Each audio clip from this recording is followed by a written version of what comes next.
शाळेत जाण्यासाठी 5 किलोमीटरचा पायी वळसा घालावा लागत असल्यामुळे विद्यार्थी जीव धोक्यात घालून नदीतल्या वाहत्या पाण्याच्या प्रवाहातून नदी पार करतायत।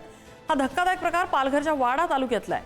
दुसरीकडे सोनाळे रायकडपाडा इथल्या विद्यार्थ्यांना नदी पार करण्यासाठी तराफ्यातून प्रवास करावा लागतोय।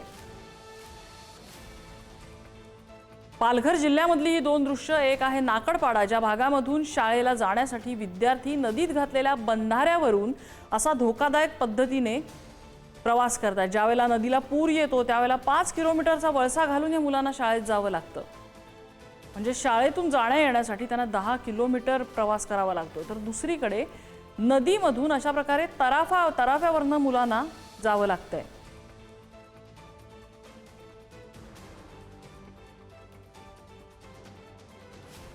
आम्ही बंधाऱ्यावरून जातो। पावसाला असला कर बंधाऱ्याला आम्ही जात नाही, मग आम्ही घरी राहतो। आणि मग रोज पायी प्रवास करता किती करता तुम्ही प्रवास?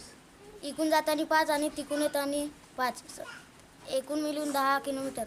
लांबून आलो का 5 किलोमीटर होतो। हा, म्हणजे जायचं 5 किलोमीटर, यायला 5 किलोमीटर, म्हणजे रोजचं 10 किलोमीटर होतं।